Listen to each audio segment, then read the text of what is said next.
Stormy Bonantoni with you alongside Will Hill in for Michael Lombardi today as he's continuing to do a little pub for football done right and getting some well-deserved time off. But Will, very fortunate to have you today. Of course, host the Shoulda Bet More podcast. Does a great job with the gambling group chat with Chris Felica and the gang on the Bear Bets podcast, which, by the way, you just had a new edition of Shoulda Bet More that dropped this morning, correct?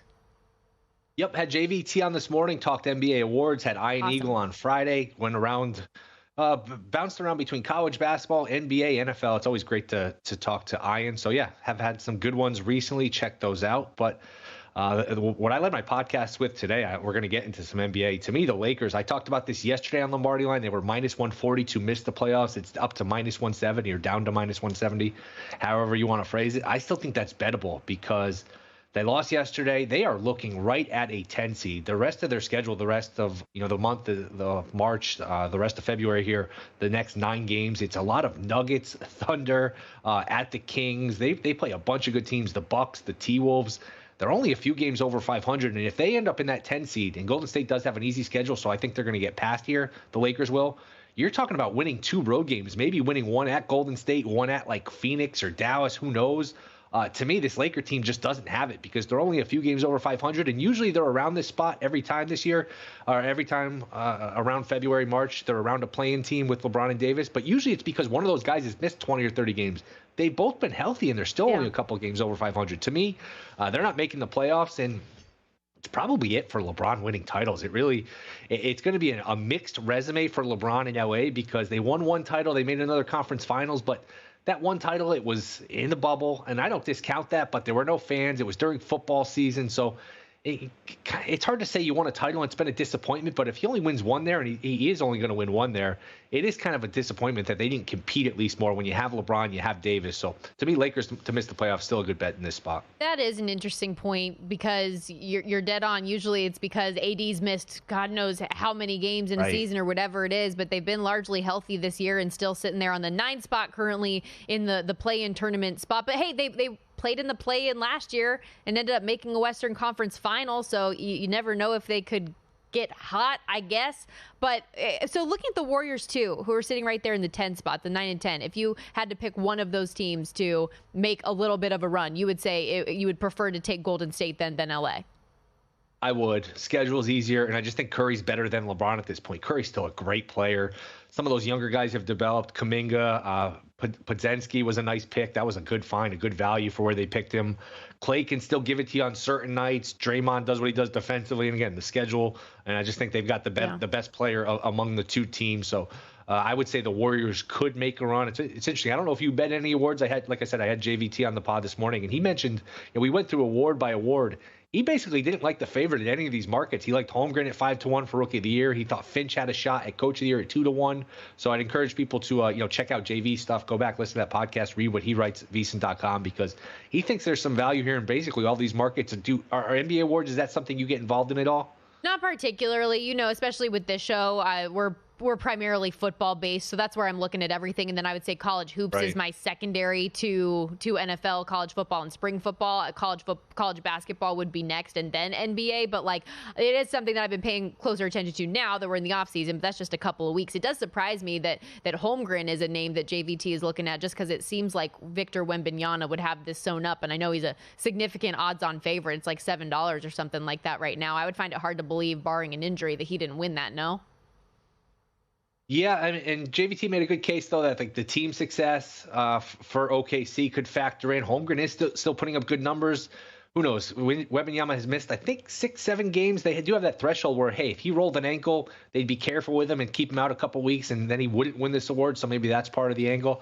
I will say, Wembanyama, and that team stinks. It's unfortunate, but sometimes you just watch the highlights and he does something that actually just makes you giggle or just laugh out loud. I mean, he makes the hoop look like a Nerf hoop. I've just never seen a guy with that dimensions do the things he does. It's ridiculous how just the size of him. I don't know. Have you seen him in person? I know he was out in Vegas this summer. Have you watched him at all in person? Not in person, but okay. you don't need to. You can see it through the screen just fine. It's crazy. Yeah, minus 750 right now at DraftKings for Rookie of the Year. But anyway, I want to go back to Lakers Warriors. The reason that I asked the question was because you look at the Warriors right now, who are still a -130 favorite to miss the playoffs at DraftKings right now. They're 18-1 in the West, 35-1 to win a title. But Draymond Green, as we know, always has something to say. And in this case, his outlook on the Warriors' future this season remains very optimistic. Take a listen.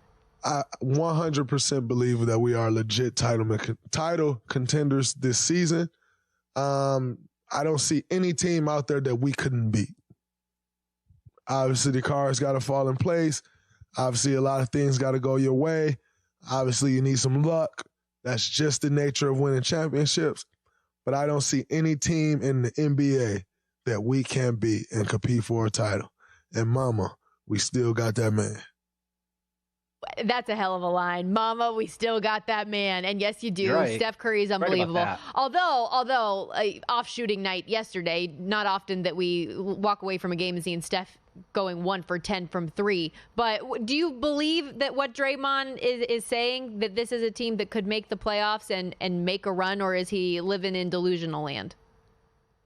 Somewhere in between. I never want to count out a team with Curry. I think I would phrase it this way. I think they could beat any given team, although Denver seems to have their number. I think Denver's beaten them 10 out of 11.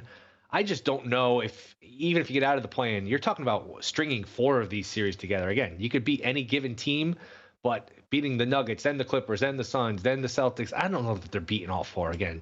I feel like conference finals would kind of be their ceiling, where they could win a series, maybe win 2. I don't know. I feel like they've missed their window. Look, they've had a great run. They've won title after title. This is one of, like, not that many teams have accomplished what they've accomplished, but I do feel like they're done hanging up banners. Maybe, and we'll talk to Nick Whalen about this coming up, maybe the obvious answer is staring right in front of us. What's Denver to win the title? Because they've kind of gone through the motions, typical post-title hangover malaise. Maybe Denver's the best bet here. And again, they're not going to have the easiest path where they're going to have home court. It doesn't look like, but maybe Denver's the best value here, around 4 or 5 to 1, where, hey, they still have the best player and they're still the best team. Is that a team you would bet here if you had like $100 free bet or $100? Hey, I have to bet it on somebody in terms of a future. Would you go Golden State? Would you go Denver? Or would you go somewhere else? Like, it's annoying to go favorites, but I really like Denver, and I love Nikola Jokic. And I think, like, especially in the Western Conference, they have the size advantage with Jokic, that I look at the Warriors and they're fun and they're talented, and I know that they've made their hay by going against the odds with their size, but I think it's kind of at the point where, with their age now too, that size factor is caught up with them a little bit. So I love the Nuggets, plus 475 right now at DraftKings. Like, they're just a team that I like to root for. And in the West, I would say Nuggets, and the Clippers are. So I don't know if you know this about me. I'm not somebody that has like a fandom for an NBA team throughout the course of my life. I just never have. But being from San Diego State and being in school at the same time as Kawhi Leonard, I've basically just rooted for wherever he was at any given time. So it's nice that he and that Clippers team have stayed largely healthy, and to see them plus 475 as well as the Nuggets, like, I understand why those two teams are favorites in the West the way that they are, and I really like them both. I'd say I would lean more Nuggets to repeat than I would Clippers. Me too. But I if the Clippers could find a way to continue some of the hot streak that they had going into the All-Star break, I wouldn't mind it at all. I'm with you. I'll ask you this: the 3 title, like these 3 teams, Celtics, Clippers, Nuggets, or the field, who wins the title? Which bucket would you rather have? I think the title comes out of those 3. That's why I'm asking. Yeah, it's funny you asked that, because I have on my notes for the Eastern Conference Celtics or the field. So that shows you how I have things narrowed down in the Eastern Conference. I would probably take that bet. It depends on what number you're giving me, but yeah, I'm with you. It feels like it's a top heavy league right now in the NBA. Where do you sit on the Bucks? Because obviously since Doc took over, it's been a little bit weird. I know Dame hasn't fit as seamlessly in Milwaukee throughout the majority of the season. Things are starting to come together a little bit. They've won back-to-back games. Could they be for real and put things together, or where do you stand on this team? It's hard to have a team with Giannis and Lillard and just say, hey, they have no shot. They're a cross-off for me. It does feel unlikely, though, for a team that's played this bad defensively. They fired the coach. It just seems like there's something under the surface, whether it's I don't know. People have hinted that Dame and Giannis don't get along too well. There's the defensive personnel. Some of it they gave away for Lillard. I don't know. I do have a hard time getting that Miami series out of my head last year, and I'm still recovering financially from that. I'm shocked they lost that Heat series. I don't know. I mean, I can't count them out, but I wouldn't be picking them. I'm sort of in between. How about you? Well, so with Milwaukee, same thoughts as you. It's like this is a team that went all in, but yeah. First of all, I don't trust Doc to begin with. No, me neither. Good point. So that's like one layer of it too. And it's just unfortunate when you think about how much this team has invested to get over the hump, and you go out and get Dame and you're willing to fire Adrian Griffin because you think that they need something a little bit different, and it's just not there. It just feels off to me. And yeah, they've won back-to-back games, but one of them was against Philly, which okay, you should absolutely win without any problem because they don't have Joel Embiid, which I'm sad we don't. The one reason, like, I really wish that I had Michael today is I want to know his thoughts on the 76ers right now, because he was telling me last week that he was optimistic. Now I'm wondering how he feels down the stretch because it looks ugly, I think. I do have one bet I like regarding the Bucks. When they lose, it will not be Doc Rivers' fault. You can bet that. I don't care what the number is. You can lay that. It will not be Doc Rivers' fault. He'll point the finger at somebody else. It'll be somebody else's fault. It'll be, if you hear him, man, it's never his fault. Is that your JJ Redick impression? JJ's right. I mean, JJ right. Now, JJ hasn't had a great postseason resume. Some of those losses are, like, if you look at his stat sheet in the playoffs, some of it's on him, but he's 100% right. Never Doc's fault. Always something else. That's too good. We do have 4 games coming up in the association today. 2 teams on the second half of back-to-backs. The Pacers, as they take on the Raptors. Kings at home against the Heat. Heat are going to be, of course, without Jimmy Butler as he's serving his suspension for that altercation in the Pelicans game. We'll get some perspective on the action tonight, as well as some more NBA futures when Nick Whalen of RotoWire joins us coming up next. Stay with us on the Lombardi Line.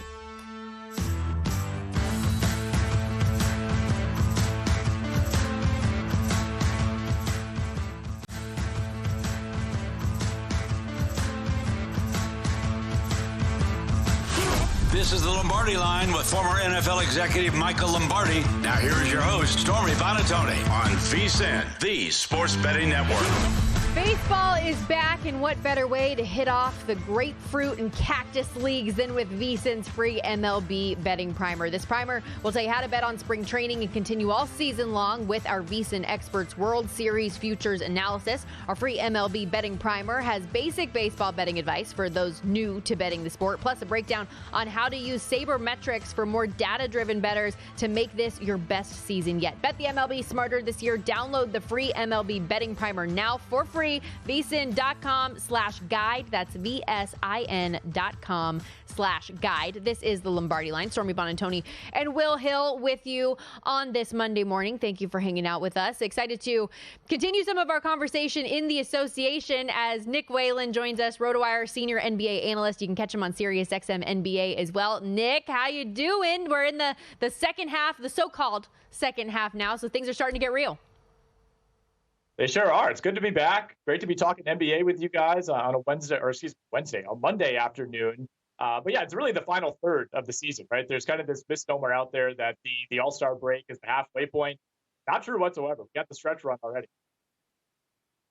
Nick, let's talk Oklahoma City Thunder, because they're a team that fascinates me. We know they have a million picks. We know they have a bunch of young players. Forget all that for a second. Forget the future. Can this Oklahoma City team win Oklahoma City Thunder team win the title this season?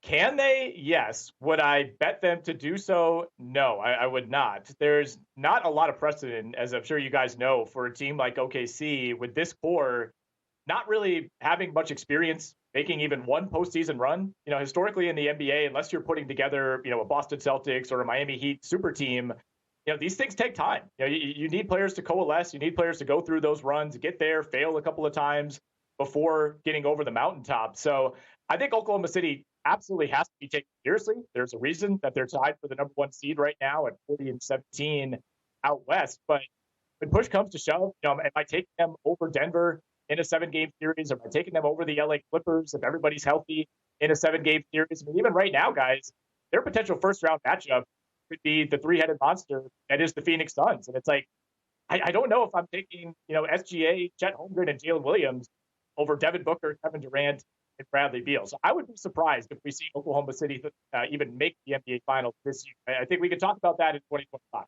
When it comes to the futures board, whether it be Eastern, Western Conference, NBA titles, are there any teams that you look at that board and you think, okay, that's good value, should bet now? Yeah, I think there are a few. Right now in the East, it's really tough to look anywhere other than Boston. I know Milwaukee feels like maybe they're starting to get it together a little bit, but I have questions about the Bucks' depth, well beyond some of the issues with the fit of Damian Lillard so far this season.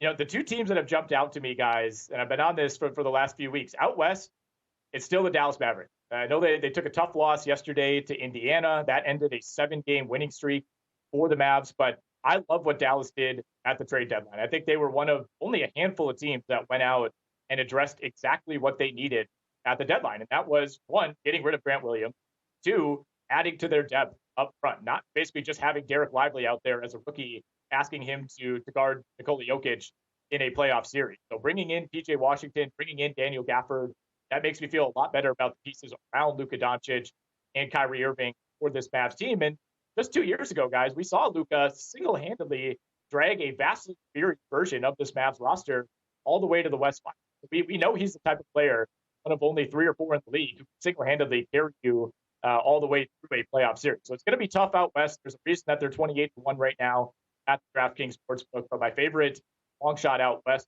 the Mavericks. And in the East, I'm still going with Miami, guys. We've seen it too many times. As long as they're in the tournament, they're going to be the team that nobody wants to play. I still like what they did, getting Terry Rozier. I know it has immediate results, but I think there's a case to be made that they are the deepest team in the Eastern Conference. And we know already they're a bad matchup for Milwaukee, and they're a bad matchup for Boston.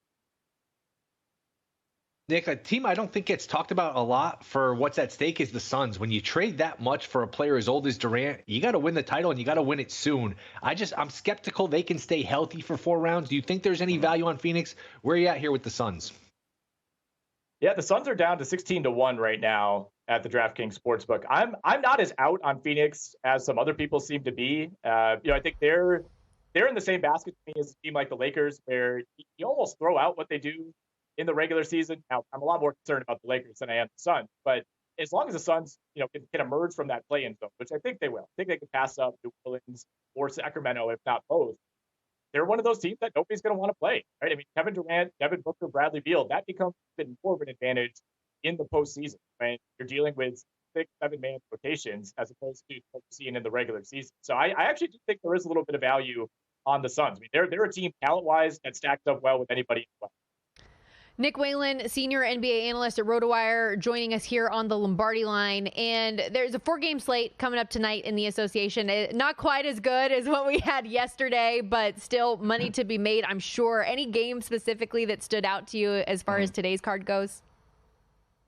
Yeah, it's a strangely small Monday night slate in the NBA. Typically, we get 9 to 12 games on a Monday. So we have to be a little bit more selective here.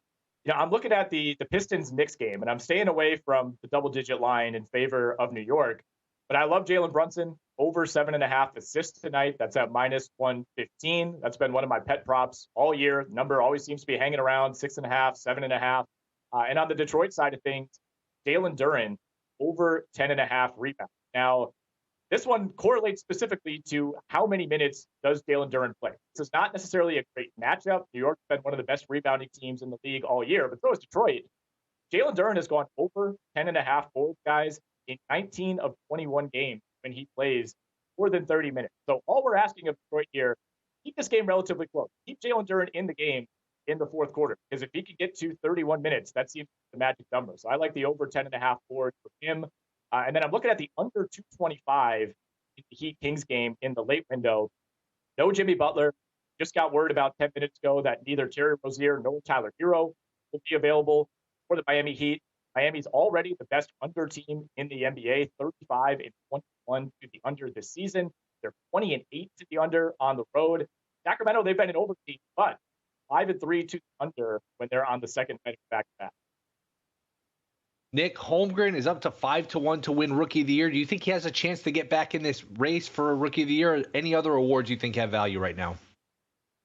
Yeah, Rookie of the Year is tough to me. I don't think I would bet it right now. I know Wembanyama's is as short as minus 10,000 at some books. And I think the most important thing is he's already played 50-plus games. And to my knowledge, the 65-game minimum does not apply to Rookie of the Year. I thought Victor Wembanyama would miss more time by now. I think there is still the risk that they shut him down late in the year. But I think the fact that he's just gotten to 50 games and will likely exceed 55 and maybe push 60 games, I think that's going to be enough for most voters. And the way he's played over the last month, I mean, a little over a month ago, guys, he was plus 150. Chet Holmgren was the favorite. And that shows just how much that switch has flipped for Victor Wembanyama. And I think the narrative is with Wembanyama. He's absolutely lived up to the hype as the super prospect, the best prospect since LeBron James. I don't think there's a whole lot of value in Chet Holmgren unless you think Victor Wembanyama is being shut down very, very soon, or you think an injury is coming. Because really the only advantage right now for Holmgren is that he might end up playing a few more games, and obviously he's on a better team, but historically, Rookie of the Year does not really correlate to team success. We saw Andrew Wiggins win this award on a 16-66 Timberwolves. What about in the NBA MVP market? Nikola Jokic, minus 160 favorite right now. Shai Gilgeous-Alexander still at a plus money price, plus 250. Doncic plus 650. Giannis 14-1. And then it starts to fall off pretty precipitously after that. Is there any value on the board still beyond the odds-on favorite? I wouldn't bet SGA at plus 220. I don't really love the case for him, unless OKC really separates itself in the Western Conference and, gets the 1 seed by like 5 games. I just don't think he's going to win the statistical argument over Jokic or over Doncic or even Giannis. I mean, his counting stats are incredible, but in the modern NBA, when you stack them up against these other candidates, I don't think they're really going to stand out. I think Luka and Giannis are the best values right now. I do think it's Jokic's award to lose. But I think the narrative with Dallas all season was, well, they're this middling team. They're kind of in the middle of the conference. And yeah, that's true. They're the 8 seed right now, but they're not that far behind, teams like the Nuggets and the Clippers and the Kings.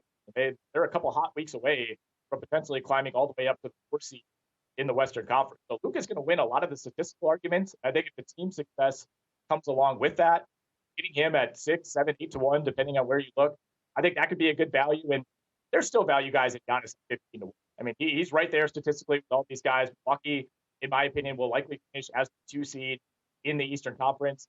It feels like it's been kind of a disappointing year overall for Milwaukee, and that's dragging down Giannis's overall candidacy. But he's having the best individual season, I think, of his career. And the fact that Damian Lillard has not played well for basically 2 months now, and Milwaukee is still 16 games above 500, I mean, that speaks to just the degree to which Giannis has carried this team. So Luka and Giannis would be the guys I would look at outside of Nikola Jokic. Nick, can always count on you for some great information. Really appreciate you taking some time today. Hey, anytime, guys. Thanks. Nick Whalen doing great stuff over there with RotoWire. You can also catch him on SiriusXM NBA. Follow him on X at Whalen, except the L is a 1. Number 1 on our show and in our hearts. Nick Whalen, everybody. We'll be right back on the Lombardi Line, turning the page back to a little NFL. Got some futures talk, a little would you rather. Bettor's Choice coming up with Will Hill next.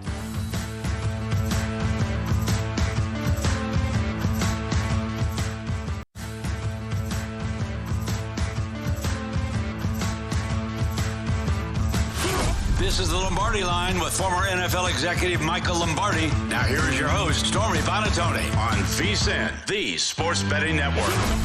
Put the VSiN experts to work for you and start betting smarter with a VSiN Pro subscription. Sign up on a VSiN Pro annual subscription today. You'll get your first year for only $199 instead of the typical $240 price. All you have to do is use our promo code Lombardi. Get VSiN Pro access to everything we do for an entire year, including our daily best bets with a leaderboard to see which VSiN expert has the hot hand, betting splits to show you where the money and bets are moving for every game, betting systems, premium analysis, 24/7 video access, plus our upcoming March Madness betting guide with best bets, bracket breakdowns for every game and every round of the tournament. Remember to use that promo code Lombardi. Get your first year of VSiN Pro access for $199. Sign up today at vsin.com/subscribe.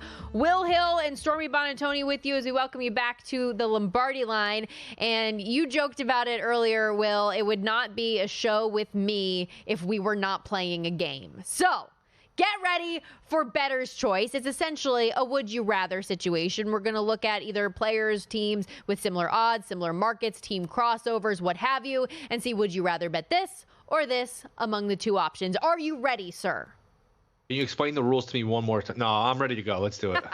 All right, Bettor's Choice on some way too early NFL futures. First one, we're going to go to the MVP market. Would you rather take Patrick Mahomes to win the NFL MVP for the second time in 3 years at plus 650 or Josh Allen to get his first at 7-1? I would rather have Mahomes. Mahomes is the best player. Mahomes is the best player by a wide margin. Allen still has the turnover issues. There's more competition for Allen in that division, and finishing first place is almost a prerequisite to winning this award. I mean, Allen's going to be a division where the Jets get Rodgers back and have a top 10 pick. I thought they were going to be good last year. We never got to find out. I think they'll be good this year. Maybe they trade for Devontae Adams. They still have Tua in Miami. And then you have the Patriots. But look, Kansas City really doesn't have the competitor. I'm sure Chargers will be better with Harbaugh teaming up with Herbert. But to me, this is Mahomes. He's the best player. Easier division. 6-1. I mean, was it plus 600, plus 650? Yeah. That's okay. It's not great. I wouldn't bet it now just because it's February. You're not going to win this award till next February, even if you do win. But all things being equal, I would take Patrick Mahomes. So the thing with Josh Allen for me that bothers me is just the number, because he's always among those shortest shots, and then it never ends up going anywhere. It's like Luka in basketball. Luka's always like the second or third favorite, and he just never wins. His team never has success. I agree. That number's too short. It's frustrating, and that's why I wish that the presumed turnovers were built into this a little bit so that we could get a double-digit number or get a little bit more bang for our buck here on Josh Allen, because if he did have a great year and was able to reel in the turnovers, I would love this bet, but unfortunately not going to be there. So I'm with you. I would rather, if I had to choose between these two, I'd stick to Patrick Mahomes, just because you know what you're going to get with him. And I'm sure the assumption is this offseason that he might actually get a true wide receiver weapon to join that squad. At least I hope he gets one, because he's been doing a lot with a little, that if you could give him a little bit more on the offensive side of the ball, he would appreciate it. Let's stick with the Chiefs, though, for this next one. The two teams that played for the Super Bowl this year, would you rather the Chiefs over 10.5 wins? It is a heftier price at minus 145, or the 49ers over 11.5, where you're getting plus money, plus 125. This one's easy for me. It is Chiefs over. I'm surprised this is only 10.5. Again, there's some juice, but they're always good for 11, 12 wins. I mean, look at them this year. They lost a game to the Eagles where on Monday Night Football, they couldn't catch the ball, dropped a couple touchdowns, I think. That first game against the Lions, they dropped balls left and right. They let the Packer game get away. They let that Raider game on Christmas where the Raiders did nothing. They lose that game. Bad year, no receivers. They still won 11 games. I mean, when you have the best quarterback, usually you win 11, 12 plus games. Think all the Brady Patriot teams, the Peyton Manning Colt teams. When you got the best quarterback, that's usually 12 plus wins. And that was 16 game schedule. So to me, they're going to win their 11, 12 plus as long as Mahomes is healthy. I know the schedule's tough anytime you win your division. First place schedule is not easy, but you still get the Broncos twice, the Raiders twice, the Chargers twice, who they do okay against. To me, it's an over on the Chiefs. 49ers, not only, it's a couple things. You got to get to 12. I know you're getting a plus number, but getting to 12 is not easy. And I do think the trend is real. The Super Bowl loser just doesn't seem to do as well the next year. I mean, look at Philly this year. I know they played well in the beginning of the year, but they collapsed. The last time San Francisco lost the Super Bowl was Garoppolo got hurt in the COVID year. But that's a real trend. The Super Bowl loser usually does not do well, usually does not go over their win total the following year. So Chiefs over would be the play here. I don't appreciate your analysis here, but I think both of those numbers are going over, though, next year. Like, I would be shocked if the Chiefs didn't get double-digit plus wins. Like, they were going to get 11 plus, and the 49ers have had, 12, 13 wins each of the last 2 years. So I feel like they'll be able to do it again, especially since they're maintaining their core. And there's enough talent for 12-5. I agree. I would probably bet over before I would bet under, but when you're trying to get to 12 wins, there's no margin for error. Like, if you lose Purdy for a month, can you still get to 12 wins? If you lose McCaffrey for a month, like, I don't know, getting to 12 is a lot. Eventually, you're going to run into a bad year here, but I'd probably go over before I went under. But I do like the Chiefs one more. And these are the only win totals that we have available right now on DraftKings. As these start to come out and become readily available with every team, like, there's going to be better bets on the board than just these two teams, obviously. But let's go to the reigning offensive rookie of the year. For him to win MVP, the price is 14-1 in CJ Stroud, or his head coach to win Coach of the Year, both in that 14-1, 15-1 range. Who would you rather have a ticket in pocket for? I guess Stroud. I think it would be hard for Ryans to win this award. Usually you win this Coach of the Year by doing less with more, or overachieving, or coming out of nowhere. Last year was the come out of nowhere season. They didn't win it, so I don't think he'd get it the year after. There's going to be expectations on them. So I don't think, like, even if they won 10 or 11 games, it's not going to be like, oh my God, DeMeco Ryans did this great coaching job. There's going to be some expectations with them, and expectations make it hard to win Coach of the Year. So I'd prefer Stroud again, 14-1. He'll probably win one in his time. He's that level of player. 14-1, is that a great number? No, but I'd rather bet Stroud than I bet Ryans. Agree or disagree? I agree with you. I think DeMeco Ryans probably should have won this year, considering how abysmal the Texans. Right? Yeah. And so that's the thing. Like, I mean, Kevin Stefanski completely deserving with what they accomplished getting to the playoffs, despite having to play 5 quarterbacks and having a guy that they spent an arm, 2 legs on, not being available or good when he was available, in Deshaun Watson. So both very deserving. I just thought that if there was a year that DeMeco Ryans was going to win it, it would have been this year with the turnaround that they had. So CJ Stroud and Jordan Love, I have a feeling, are going to be popular plays for people in the MVP market this year. The Detroit Lions, 1 win away from making a Super Bowl, ultimately did not get there, but now they have the experience. Would you rather bet Detroit at 12-1 to win the Super Bowl, or Aiden Hutchinson to win Defensive Player of the Year? Same odds. I'd rather go with Hutchinson. It feels like the Lions, again, that's going to be tough for them to get back. The division's getting better. You mentioned Green Bay's on the rise. The Bears, with all their draft assets, their defense, the Vikings still aren't a bad team. And if you're the Lions, you still got to go through the 49ers, Cowboys, teams like that. Maybe the Eagles get their stuff together. So by default here, Aiden Hutchinson, who's a tremendous player, 12-1. I'd rather go with the player here to win the award than the team. 12-1, again, it just feels a little short. They should be in the mix. They should win their double-digit games. But I don't know, 12-1, I don't feel like I'm getting a good bet. I'd rather take the player. How about you? Which direction would you go? I think I actually might like the Lions here. If I had to choose one, I think I might go Detroit. And I, as a 49ers fan, obviously I was so elated that the 49ers were able to come back in the second half of that NFC Championship game to win, but the Lions probably should have won that game. They've got the head coach, they've got the core, they have the experience now, where I think that was something this past postseason a lot of people held against them, that they couldn't be a Super Bowl team because they hadn't been there. Now they've, got that experience. They know what it's like to be in that position. I don't mind it. I don't mind it at all. And I just... Defensive Player of the Year, Aiden Hutchinson, he's fine. I just think there are some other players that would be more worthy and better and have more opportunity to bump up those sack numbers. One more here for us quickly. Let's go out to Los Angeles and the Chargers. Jim Harbaugh to win Coach of the Year. He is the favorite in the market right now, plus 550. Or your boy Justin Herbert, 12-1. Although based on your comments earlier on Mahomes, I think I know the answer. Maybe? Yeah, I don't love either. I guess I would go to Herbert just in case he did steal the division. There's a path for him to do it, and I do think they'll be better. I just don't know that Harbaugh is going to get the credit if they have a turnaround, because everyone kind of everyone likes their talent. Everyone kind of assumes they've underachieved. It's not going to be like, oh my God, how did Harbaugh win with this team? It's going to be like, yeah, he's supposed to win. Like, they have good players. I don't know. Maybe I'm overthinking it. Okay. So, Will, this is where I disagree, because yes, they've had all of the talent. They've had these high expectations, and they've never been able to reach it. If Jim Harbaugh is the only significant element of change that you have in here, and they go and have an unbelievable season and compete with the Chiefs for the division, you don't think he would win this? He might, but they made the playoffs 2 years ago. They almost made the playoffs 3 years ago. It's not like they've been a 4 or 5 win team. Like, people kind of regard them as like they were a 5-win team this year. This year, Herbert got hurt. It was a weird year, but the market doesn't rate them as a 5-win team. The market sort of likes them. They're always so overrated. It's a weird thought exercise. Maybe he could win. I don't know. Sounds like so you like the plus 550?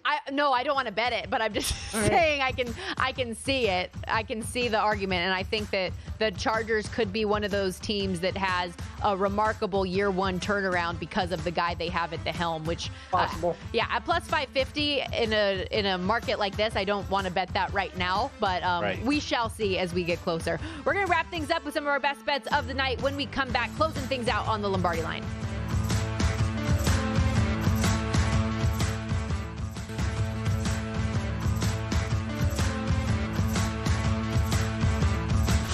This is the Lombardi Line with former NFL executive Michael Lombardi. Now here is your host, Stormy Buonantony, on VSiN, the Sports Betting Network.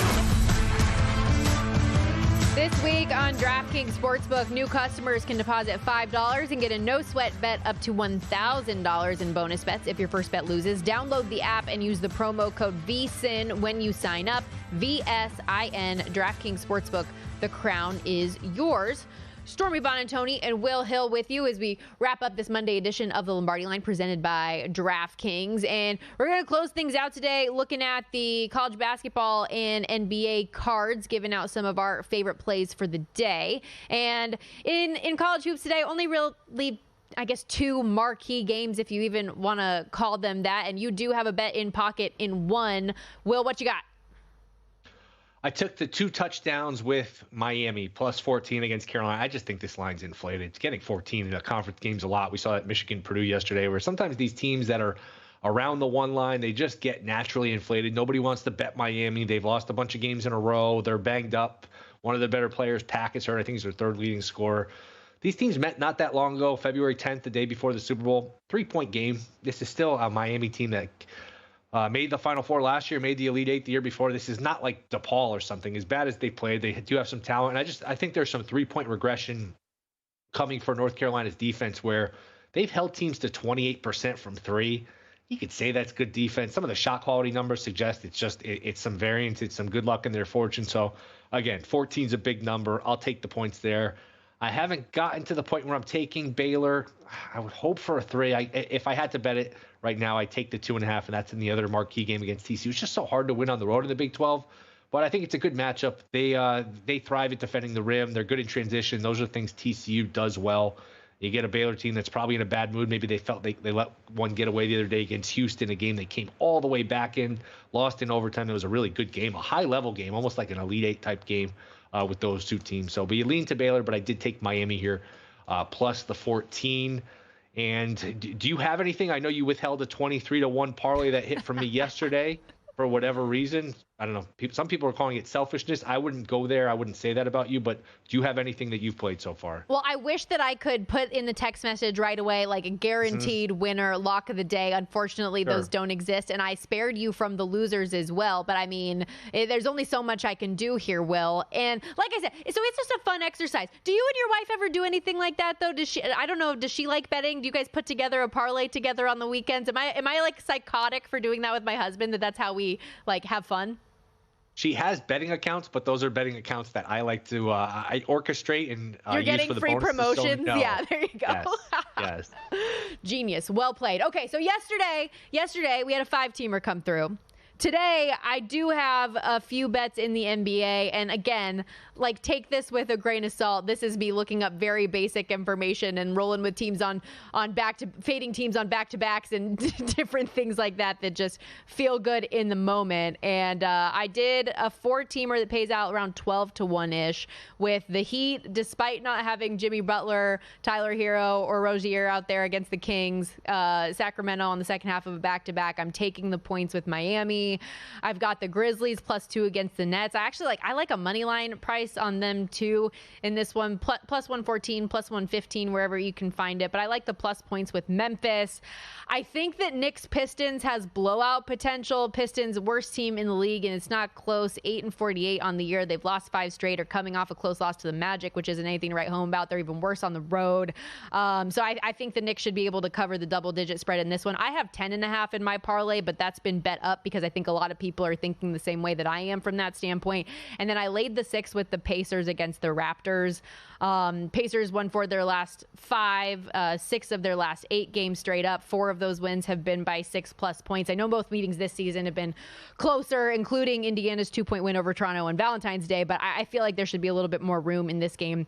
The Raptors beat Brooklyn and Atlanta their last 2 games, but again, nothing to write home about there. They've dropped 15 of 19 prior to that and haven't won 3 in a row all season, so I'm not worried about them winning this game. I'm definitely not worried about them covering, although maybe I should be. The 6 is more points than they've had in the 2 matchups previous. I just feel like Indiana shouldn't have a problem tonight.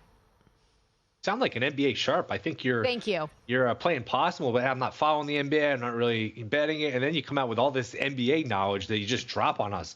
Knowledge. Let me ask you. So when you and your husband do a parlay and it hits, what, like, is it do you guys spend the money on something together? Do you split the money?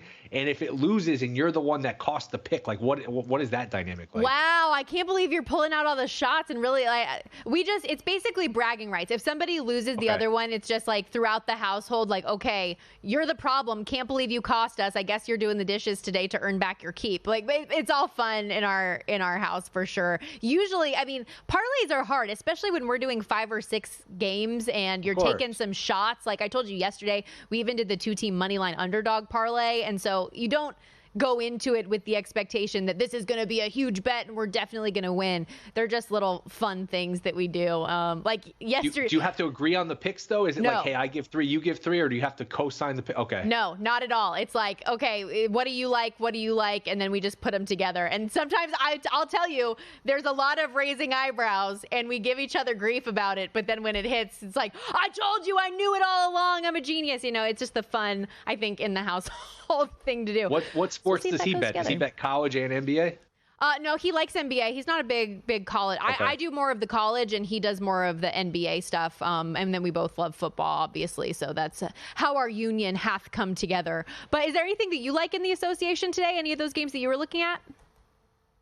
I would lay it with the Knicks. I mean, the Pistons, like you said, they're the worst team in the league. Although the Wizards might finish below them. The Wizards don't win any games, and they have a really tough schedule going forward. I mean, the Wizards, unless some of these teams they play at the end of the season just don't care and take their foot off the gas, I mean, the Wizards might not win many games the rest of the year. They only might win, I don't know. And this is a bad year to have the first pick, because I don't even know who the projected one is. You look at different mocks, you see different guys being projected. It's not the year with Wembanyama or even close. It's a down draft from what everybody says. But yeah, I would look for the Knicks, who are banged up. They haven't played well. They really haven't played well in a few weeks. Maybe they get right here and do a number on Detroit. And if I had to play one, I think I'd lay it here with the Knickerbockers. Yeah, I feel that's one of my favorites too. And that one, I would say the Knicks and the Grizzlies are the two that I like the most. I know the Knicks had that rough 9-game losing stretch to open up the month. They had a ton of injuries, but they've won 2 of their last 3, including that upset of the Bucks. Jaren Jackson's been playing, his playing has been a big positive. I don't know. Like, I feel like these games tonight just don't really do a lot for me. It's more just a fun thing. But I feel like the Nets are so bad that even when the Grizzlies aren't at their top tier in terms of health, that they still shouldn't have a problem at home to win as an underdog. And the Nets are almost the worst thing you can be in the NBA. They're not only bad, but they're bad and they don't have their stuff. They don't have their picks. Houston owns all of their picks. They control their draft. And I guess there were some reports that before the deadline, Houston said, hey, if you give us Bridges, we'll give you your picks back, which is kind of mean. It's kind of funny in a way. It's kind of mean. But if I were the Nets, I think I would have been tempted to do that. I know Bridges is a good player. I get the sense they've overvalued Bridges. There's some reports, and you never know what's true, but there's been some reports that they've turned down offers for like 4 and 5 first-round picks for Bridges, where I know he's a good player, but you're not really going anywhere if he's your best player. I'm not sure you're going anywhere if he's your second best player. Again, he's a nice player, but probably on like a title team, he's probably like a third best player kind of guy. So I don't know. The Nets, not only are they bad, and with Atlanta being hurt, I don't even know. Could they catch Atlanta with Trae Young being hurt? Could the Nets get that final play-in spot? Do they want that final play-in spot? I don't know. But, yeah, the Nets just have no direction right now. They're bad and they don't have their stuff. So that's like the worst spot you can be in the NBA. They haven't reached 100 points in their last 3 games. Like, looking at some of their offensive stats, bottom of the league in nearly every offensive category. And again, tonight, to go back to Memphis, they've covered 4 straight games, 11-4 ATS their last 15. So even though they haven't been winning a ton of games, they have been covering. And so I think they win tonight. I just don't believe in anything about this Nets team. And it's not like the Grizzlies are my favorite squad in the NBA right now, but it's in a card that doesn't have a lot of options. I think that this one and the Knicks are good bets today. Before we head out, for anybody that missed your Lakers play, you want to remind them about it? Yeah, and maybe we can get the committee to move up the start of this tournament. It's March 17th for the start, and we're sitting here talking Nets Grizzlies. Please get this tournament underway. Help us. I think the Lakers are going to miss the playoffs. They're destined for a 10 seed. That means going on the road to win 2 playing games just to get into the main draw. Their next 9 games are very difficult. A bunch of games against the Thunder, the Timberwolves, you name it. It's just good team after good team. So to me, the Lakers are going to finish right around 500. They're going to be in a hole trying to get into the playoffs. So Lakers to miss.